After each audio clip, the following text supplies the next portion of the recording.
दे रहल बानी। हाल तत्काल के लिखल एगो होली। फाटल कोहरा घन घोर जोर बा पछुआ के। फाटल कोहरा घन घोर जोर बा पछुआ के। मन बसले माखन चोर होड़ बा फगुआ के। मन बसले माखन चोर होड़ बा फगुआ के। आम के डाढ़ी कोयलिया बोले महुआ भी कोचियाइल। आम के डाढ़ी कोयलिया बोले महुआ भी कोचियाइल। सरसों के सब झरल पतैया खेतवा बा गदराइल।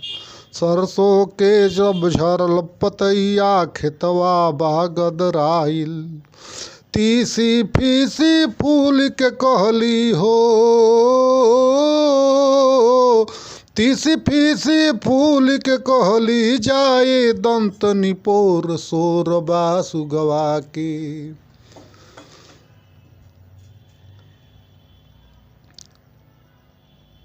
फाटल कोहरा घन घोर जोर बा पछुआ के।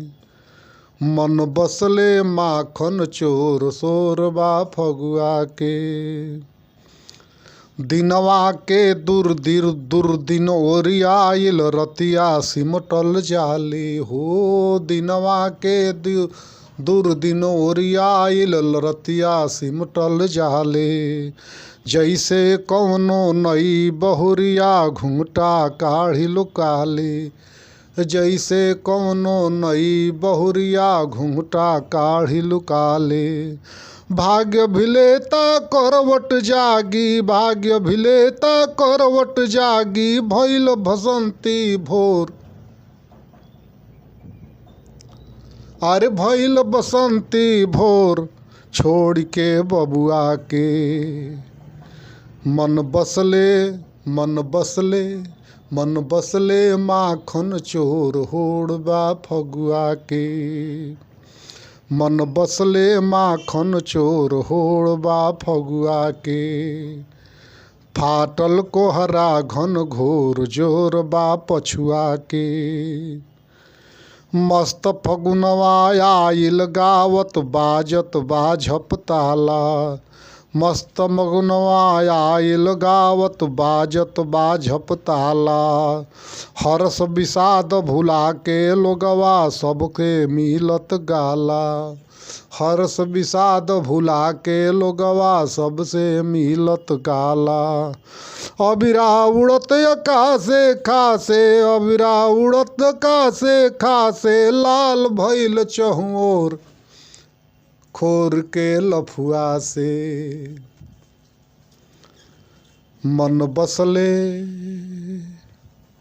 होई मन बसले माखन चोर होर बा फगुआ के।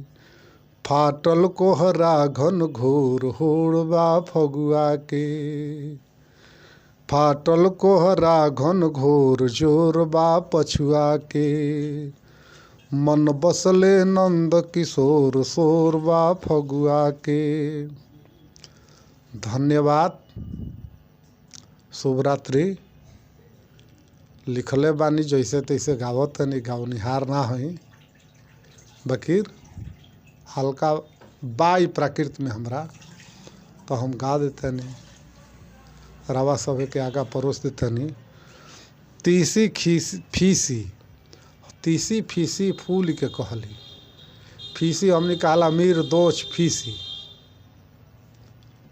भोजपुरी में मीर कहात रहल जे पहले बोल देते ला मीर। ओकरा बाद जे बोलते रहला वो दोष कहात रहला।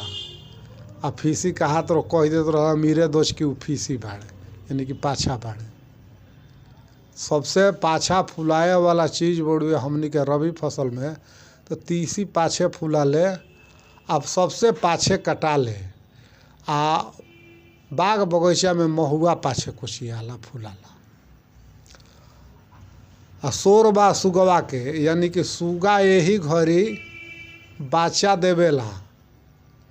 तो केहू के बाल बच्चा होला तो ओमे तीसी कहतिया कि तहनी के खुशी में जौन मनावत तार लोग, हंसत तार लोग, ओ जगह पर जौन बड़ुए तवन कहती है कि जाए दंत निपोर सोर बा सुगवा के, यानी कि वो आपस में बात कर रही हैं कि सुगा का लड़का लड़की हुआ है, उसी का सोहर है, और ये जो है ना कि गाया जा रहा है।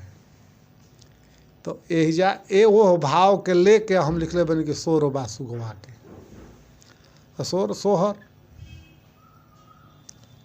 यही के साथ अपन वाणी के विराम देतनी। सब्सक्राइब करब सब है, बढ़िया लगे तो आगे बढ़ाई सब है। धन्यवाद।